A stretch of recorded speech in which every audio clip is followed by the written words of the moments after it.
예, 반갑습니다. 예, 우리 대웅 초음파 아카데미 제1기 1차 워크숍을 시작하겠습니다. 오늘 일정은 제가 먼저 초음파 스캔, 기본 스캔부터 초음파의 이해에 대해서 강의를 하고, 그 다음에 우리 신희철 쌤이 경동맥 초음파 강의를 하겠습니다. 이 강의는 제가 지난 가을에, 작년 가을이죠, 임상 초음파학회에서 강의했는 내용을 한번 다시 이제 재강연하는 내용입니다. 여기는 일본에 갔습니다. 일본의 요코스카입니다. 동경에서 남쪽에 있는데 우리나라로 말하면 진해 같은 군항입니다. 일본의 군항이 두 개 있습니다.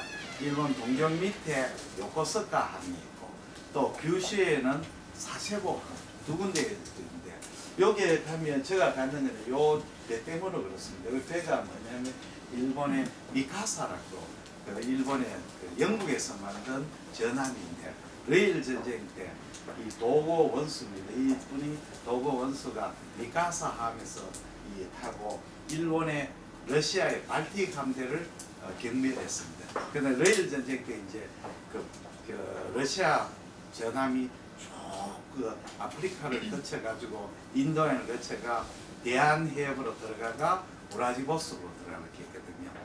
그래서 이 발틱 함대를 경멸시키지 않으면 일본이 레일 전쟁에 지는 거죠. 왜냐하면 보급선이 끊기지잖아요. 그래서 일본의 이 도고 원수는 발틱 함대하고 싸울 때는 어떻게 싸우냐면, 발틱 함대를 이기는 게 아니고 발틱 함대를 전멸을 시켜야 되는 그런 임무죠. 한 척도 우라지보스에 못 들어가고 전멸을 시켜야 되는 거죠. 그래서 이 원수가, 도고 원수가 이 함에서 항교, 노천 항교에서 전쟁이 시작해가 끝날 때까지 꼼짝하지 않고 서가지고 있었거든요. 총에 맞아 죽어도 좋다는 거죠. 그 정도로 치열한 전쟁인데, 이 전쟁에서는 일본이 완승을 했어요. 일본이 배가 부서졌는 거는 뭐 잠수정하고 조만한 배고, 러시아의 전함은 모조리 다 동해에서 침몰됐거든요. 유명한 계절입니다. 그래서 이 배가 이제 태평양 전쟁 끝 후에도 이 보존이 되어 있는 것은, 이 도고 원수가 니미츠 대도가 태평양 전쟁에 일본 해군의 대장이었죠. 니미츠 제독이 도고 원수를 굉장히 숭배했거든요.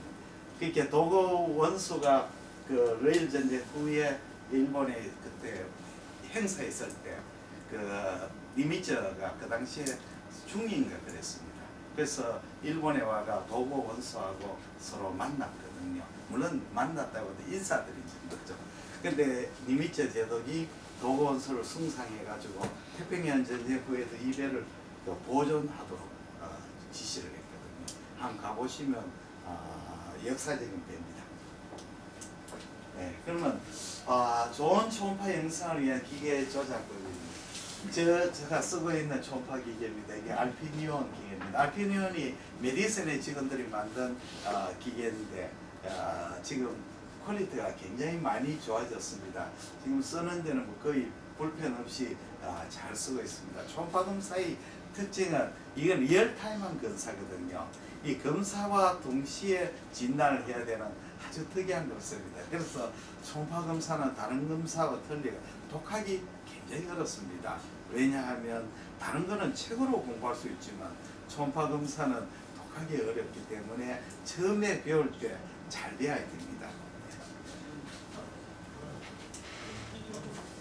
탐촉자인데 컨벡스 리니어 섹터가 있습니다. 컨벡스는 이거는 이제 초음파 빔이 이렇게 퍼지게 되죠. 그래서 대체로 프리퀀시가 로우 프리퀀시입니다. 리니어 프로브는 이제 직선으로 나가는데, 이 대부분 이제 하이 프리퀀시죠. 그래서 우리가 컨벡스의 좋은 점은 이렇게 컴프레션을 할 수가 있다는 점이 아주 장점입니다. 우리가 초음파 검사가 CT나 MR보다 좋은 점은 뭐냐 하면, 우리가 병변을 볼 때 이 병변이 진짜 이 환자의 증상을 일으키는 병변이 아니냐는 이 프로브로 눌려보면 되죠. 눌려보니까 그 병변 부분에 통증을 호소하거나 이러면 이것이 병변을 이 환자의 증상을 일으키는 병변이라고는 확인할 수 있는 거죠. 색단은 우리 심장에 쓰거나 또는 뭐 늑골 사이에 트러블을 얘가 볼 때 쓰는 겁니다. 그 다음에 개인이 뭐 초음파 기계는 사실은 크게 만질 게 별로 없습니다. 대체로 기계 회사에서 세팅한 대로 쓰면 됩니다만은 또 몇 가지 쓰는 것은 개인이 되겠죠. 보통 이제 개인을 너무 높게 하면 밝게 되고 너무 낮추면 어두워지기 때문에 개인을 적절하게 사용을 해야 됩니다. TGC가 생각외로 굉장히 중요합니다. 우리가 초음파 기계는 이제 표에서 슈퍼피셜에서 딥까지 균질하게 보이기 위해서 이렇게 TGC를 잘 조절해야 됩니다. TGC를 너무 이렇게 니어 게인을 낮추면 일찍 끊게 되고 또 아래쪽에 게인을 낮춰버리면 심부가 금해지죠. 그래서 대체적으로 오버라이크하게 많이 갖다 놓습니다. 그 다음에 프리퀀시가 중요합니다. 우리가 프리퀀시가 높을수록 이 해상도가 좋아지는데 단점이 이제 페네트레이션이 나빠지죠. 패티리버 같은 경우에는 우리가 주파수를 조금 낮추고 그 다음 주파수를 낮춰야 잘 보이죠. 3MHz 정도로 올려버리면 이쪽이 심부는 포청 부분은 잘 보이는데 심부가 잘 안 보입니다. 그래서 프리퀀시를 조금 더 낮춰져가 관찰하시면 더 잘 보일 수가 있습니다. 그다음 포커스가 굉장히 중요합니다. 포커스를 이제 초음파의 빔을 갖다 집속을 시키죠. 그래서 우리가 잘 보고자 하는 부분에 포커스를 맞춰줘야만이 라테랄 레졸루션이 좋아지죠. 그래서 해상도가 좋아집니다. 요즘 초음파기에는 멀티 포커스가 나는데 멀티 포커스는 좋은 점도 있지만 나쁜 점은 프레임 레이트가 떨어지게 되죠. 그래서 뭐 스테이틱한 장비는 괜찮습니다만 조금 소화관이라든지 이런처럼 움직이는 장비에는 멀티 포커스를 쓰면 아무래도 프레임 레이트가 떨어져가 해상도가 떨어지겠습니다. 다이나믹 레인지도 이것도 굉장히 중요합니다. 다이나믹 레인지를 높이냐 낮추냐죠. 그래서 다이나믹 레인지를 좁을수록 에코 내조도가 증가해가 이 작은 신호를 알 수가 있지만도 영상이 거칠어지죠. 반대로 다이나믹 레인지를 확 높여버리면 이제 그 약한 신호부터 강한 신호까지 넓은 부위를 표시할 수 있습니다만 영상이 부드러워져 가지고 미세한 에코 차이를 찾지 못하게 됩니다. 그래서 이거는 다이나믹 레인지는 사람마다 선호도가 조금 틀리는 것 같습니다. 그 다음에 하모니 이미지입니다. 예전에는 컨벤셔널 이미지에다가 하모니 이미지를 옵션으로 붙여놨는데 요즘 기계들은 전부 다 하모니 이미지를 그걸 메인 이미지로 만들었습니다. 하모니 이미지가 이것은 이제 우리가 초음파 빔이 그 물체를 부딪혔을 때 첫 번째 나오는 이미지가 펀더멘털 이미지죠. 두 번째 오는 게 이제 세컨 하모니 이미지인데 세컨 하모니 이미지가 펀더멘털 이미지보다는 훨씬 더 아티팩트가 줄어들죠. 그래서 영상이 더 좋습니다. 특히 이제 그 혈관이라든지 또는 바일 닥트라든지 지리 내에 이렇게 아티팩트를 줄이니까 진단에 굉장히 도움이 됩니다. 근데 하모니 이미지를 너무 많이 쓰게 되면 이제 패티 리버라든지 이런 걸 진단하는데 조금 어려워지고 있습니다. 그래서 대부분 기계들은 요즘은 하모니 이미지하고 펀더멘탈 이미지하고 믹스해가지고 하모니 이미지의 장점과 펀더멘탈 이미지의 장점을 살려가지고 기계가 세팅이 되어 있습니다. 그 다음에 이제 파트 2의 초음파 FEL입니다. 제가 이제 초음파를 처음 배우는 거는 대구의 대경 영상의학과의 이기만 원장님한테 초음파를 배웠습니다. 이기만 원장이 이제 대구에 개업하면서 저한테 초음파를 가르쳐 줬죠. 이 1997년쯤 되는 것 같습니다. 가르쳐 줬는데 이 원장님이 저한테 이제 스캔법을 한 5일간 와서 가르치고 형님 잘해보십시오. 그래서 그때 잘 안 되지. 이 원장 잘 되지만 나는 전혀 안 됩니다. 그래서 뭐 굉장히 스캔한테 애먹었습니다. 그 다음에 스캔을 또 배우고 난 뒤에는 영상을 판독할 줄을 몰랐죠. 그래서 초음파 책을 보니까 전혀 이해가 되지 않았어요. 예를 들자면 회망지음파가 우리가 고에코로 나온다고 나왔죠. 근데 조금 더 보니까 회망지음파가 저에코도 나올 수 있고 아이소에코도 나올 수 있다. 도대체 무슨 말이야? 병 하나에 에코인데 아니고 이럴 수도 있고 저럴 수도 있다. 점점 더 읽어보니까 나중에는 머리가 뻥해지는 무슨 말을 들은지도 모르겠어요. 왜냐하면 초음파의 에코에 대해서 몰랐기 때문에 그렇습니다. 초음파 에코에 대해 탐척사에서 우리가 초음파가 빔이 가면 흡수가 되어버리기도 하고 확산이 되기도 하고 산란이 되기도 합니다. 반사가 되기도 하죠. 우리가 반사가 많이 되면 고에코가 되는 거죠.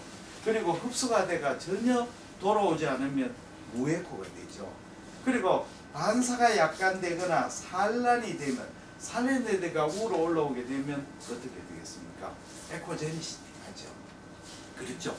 그렇게 반사만 에코를 만드는 게 아니고 산란도 에코를 만듭니다. 초음파가 이 물질을 통하면서 산란이 되고 산란된 초음파가 다시 풀브로 돌아오죠. 예를 들자면 우리가 이제 리버의 패티 리버는 고에코로 보이죠. 왜냐하면 초음파가 빔이 패티 리버에 패드하고 반사가 되고 또 초음파 빔이 패드하고 부딪히면서 산란이 되죠. 패드하고 주위에 간 조직하고의 에코 대조도가 있으니까 이게 다시 올라오는 거죠. 올라와서 초음파에서 에코 보입니다. 근데 우리가 처음에 그 피하 지방종, 피하에 있는 지방은 그 패드가 꽉 모여 있을 때는 어떻게 되겠습니까? 초음파 빔이 산란이 별로 안 일어나거든요. 그래서 오히려 초음파의 피하 지방은 고에코로 안 보이고 저에코로 보이는 수가 많습니다. 왜냐하면 초음파에서 이 반사는 약하게 되지만 산란에 의해 되돌아오는 현상이 없기 때문에 그렇습니다. 네, 초음파 에코에서 이해했는데 무에코가 무엇이냐? 무에코로 가는 것은 초음파가 빔이 그 물질을 통과하면서 완전히 통과해버려요. 돌아오는 게 아무것도 없는 거죠.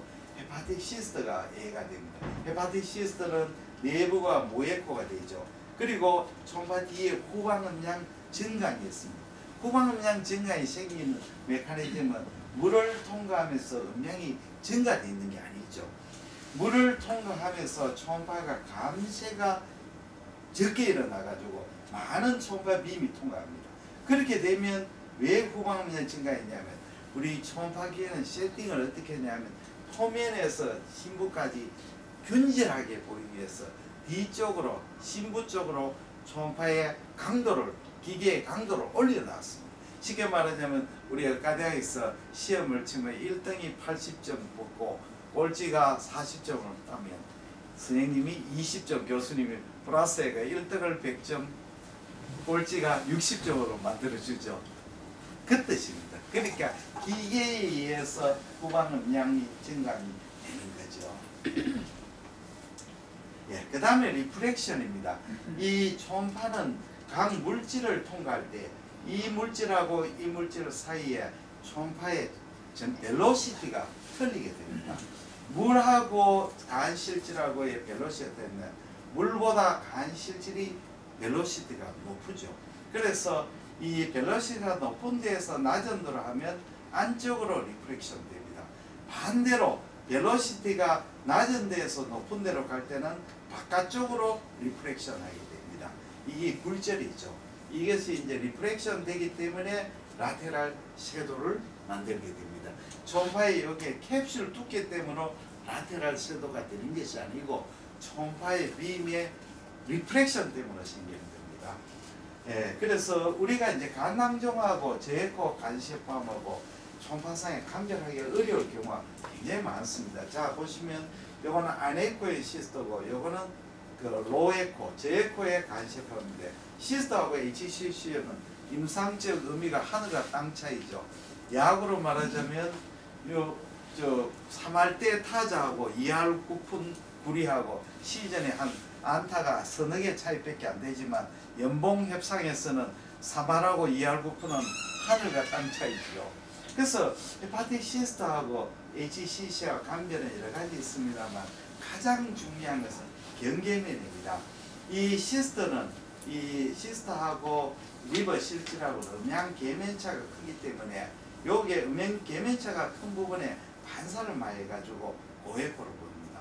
그러나 HCC는 간세포 HCC하고 주위 간실질 사이하고는 큰 차이가 없죠. 큰 차이가 있기 때문에 이런 경계면 고에코가 보이지 않다는 게 중요합니다.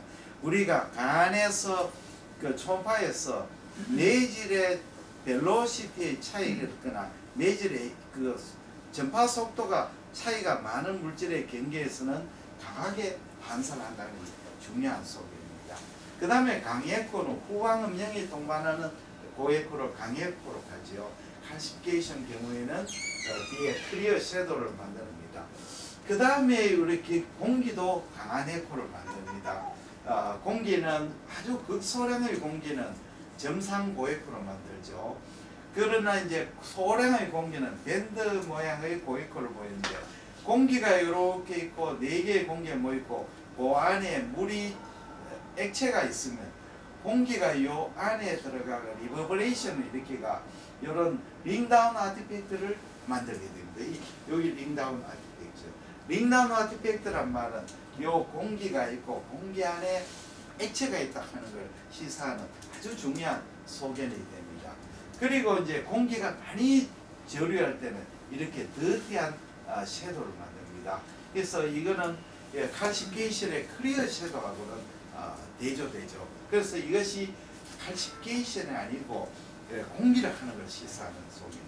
공기가 아주 많을 때는 대량에 갈 때는 이렇게 반향허상을 만들 수도 있습니다. 그래서 이런 경우는 이제 초음파 빔의 각도를 변경시켜 보면 이 반향허상이 없어집니다. 지방간에서 왜 고에코는 지방간의 페더하고 주위 간 실제로 하고 음양 계면차가 많아지기 때문에 반사를 하고 또 주위의 초음파 빔이 산란에 의해서 돌아오기 때문에 고에코로 보이는 겁니다. 그러나 이제 우리가 책을 읽어보면 팩트가 모든 것이 고에코가 아니죠. 이 초음파에서 에코는 절대 평가가 아니고 상대 평가가 됩니다. 그게 굉장히 중요한 개념입니다. 가령 우리가 이 사이누스죠. 이 중심에코 복합체가 고에코로 보이는 것은 신우주의 팻하고 커넥티브 티슈, 베슬, 림파틱, 너브 다양한 조직이 둘러싸이기 때문에 그게 반사를 해가 고에코 되죠. 근데 신우주의 팻이 어큐뮬레이션 되면 에코가 더 높아지는 것이 아니고 낮아져 버리죠. 자, 세계 최고로 잘 달리기를 400m 잘하는 어느 나라입니다. 미국이죠. 미국 육상 400m가 올림픽 우승하지 않습니까? 그 400m 선수에 우리나라 최고 잘하는 400m 계주 선수를 영어해야 되겠어요. 미국 팀 1등이 아니고 예선 탈락하겠죠. 그렇죠. 상대적이죠. 그 팻이 에코가 높더라도 이 사이누스에 있는 이 반사에 의한 에코에 비해서는 훨씬 낮기 때문에 오히려 에코가 떨어집니다. 콜레스테롤 결석은 섀도우를 동반하는 결석인데 폴립은 그걸 섀도우를 만들지 않죠. 왜 그러냐 하면 이 콜레스테롤은 콜레스테롤 덕으니까 초음파 빔이 반사를 하면서 어테뉴에이션이 돼가 섀도우를 만드는데 폴립인 경우에는 보시면 폴립인 경우에는 폴립 안에 이 폴립이 생기는 것, 그 안에 앱세리움이 안쪽으로 자라나고 그 안에 콜레스테롤을 엔갈피한 히스테오사이트에 의한 반사죠. 그러니까 그 히스테오사이트에는 콜레스테롤은 반사를 하지만 주위의 커넥티브 티슈는 잘 통과하기 때문에 섀도우를 만들지 않죠. 그래서 섀도우를 있느냐 없느냐가 콜레스테롤 폴립하고 스톤의 감별점이죠.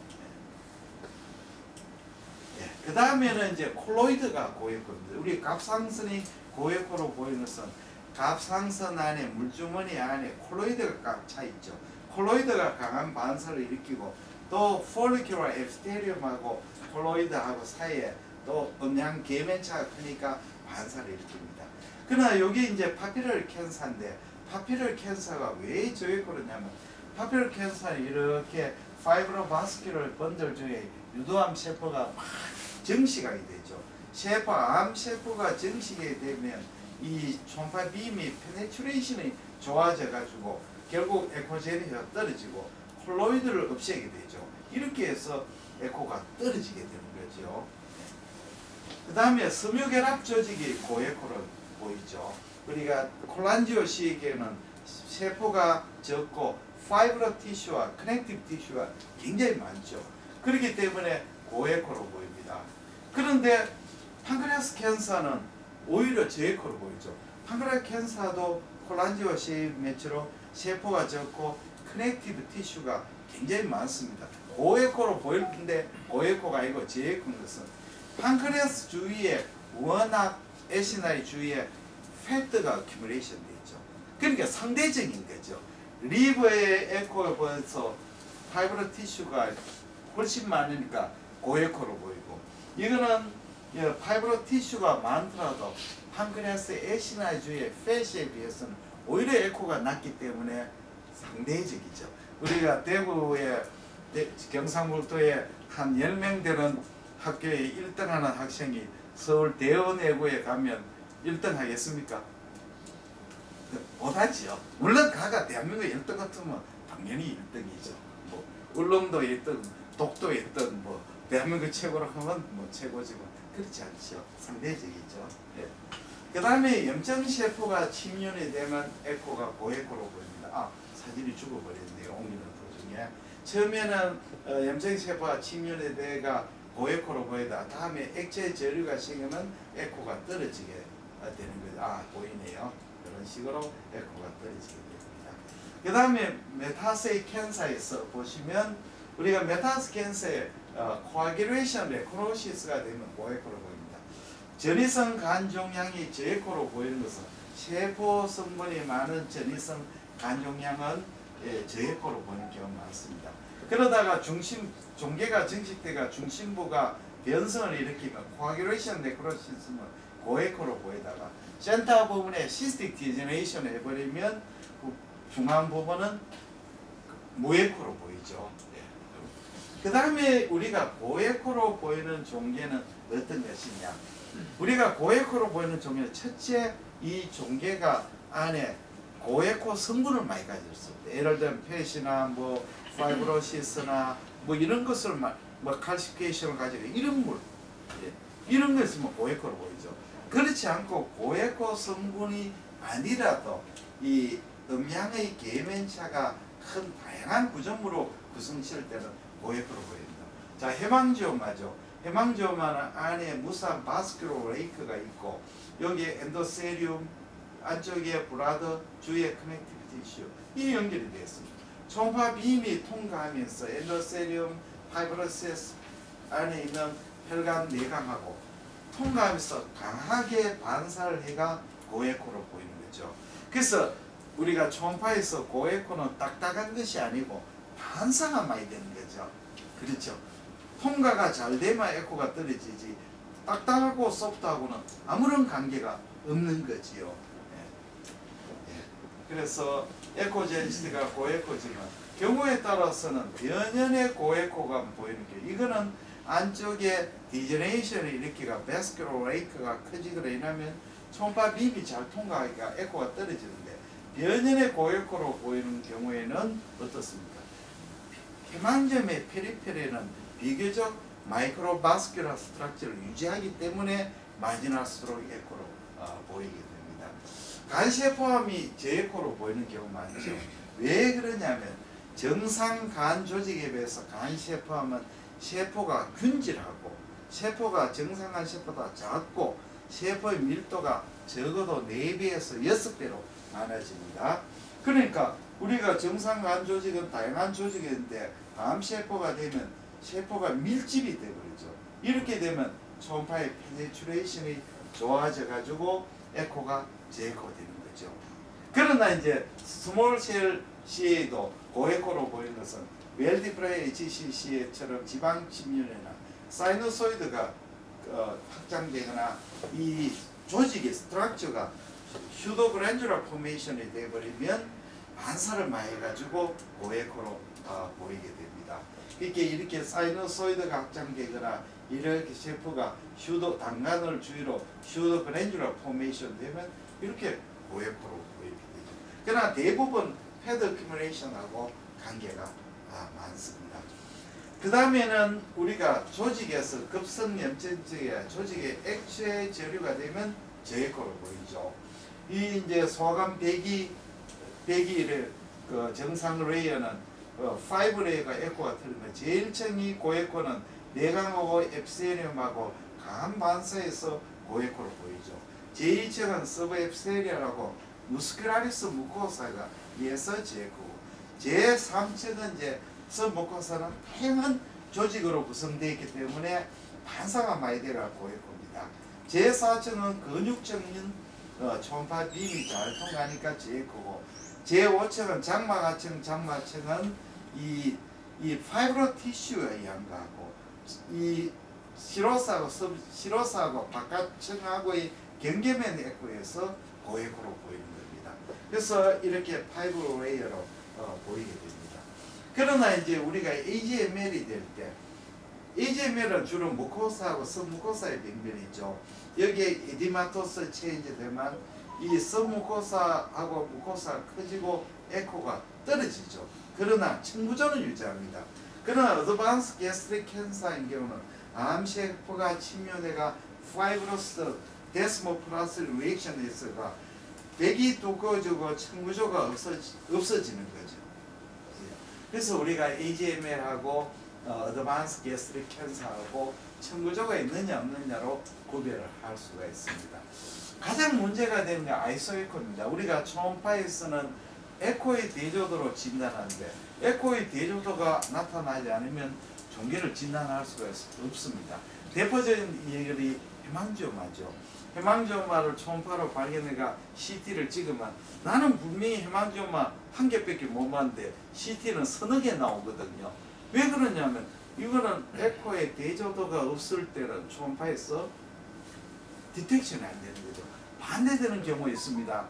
우리가 리버 시로시스에 리제네이팅 노즐이 보여가지고 한 1cm 되는 리제네이팅 노즐, 디스플라스 노즐을 발견하고 CT를 찍으면 CT에 뭘 하냐면 전혀 결절이 안 보인다 그러거든요.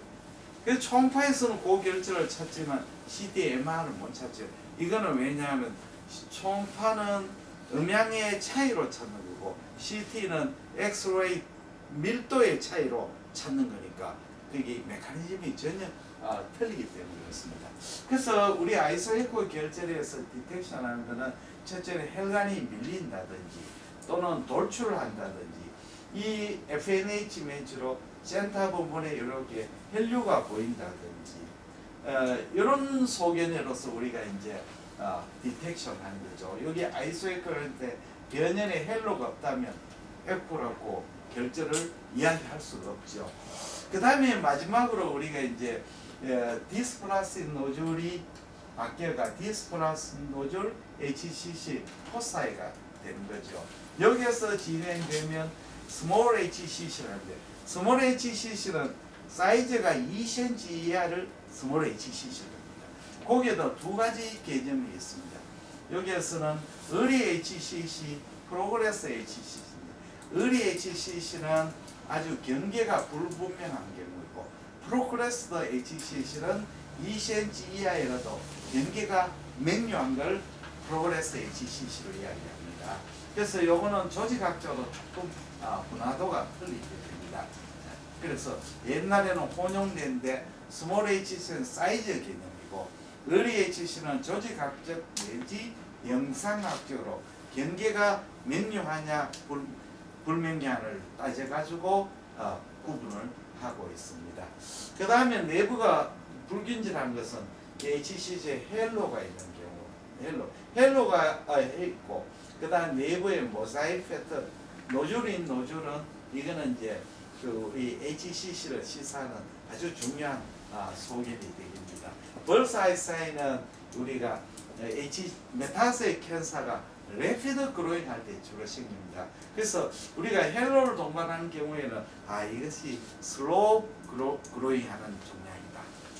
이건 이제 우리가 벌사이사인 것은 이건 아주 래피드 그로잉 하는 종양이다. 그 메타스 캔서 중에서 런 캔서나 브레스트 캔서에서 많이 보이는 소견입니다. 이게 이제 헬로를 동반하는 그 HCC고 이 모자이크 패턴을 동반하는 이거는 타겟 사이트, 벌사이 사이트를 동반하는 전이성 간암이 됩니다. 우리 대구에 이 보면 가빠이 부처님이 있습니다. 혹시 부산 분 중에 가빠이 부처님 보신 분 아무도 안 가셨어요? 가빠이 부처님은 대구 부처님이 아닙니다. 이 자애로운 눈길을 어디로 보시냐면 바로 부산하고 울산 쪽입니다. 부산도 동쪽입니다. 그래서 여기에 가빠이 부처님이 시주하시는 분이 70%가 부산입니다.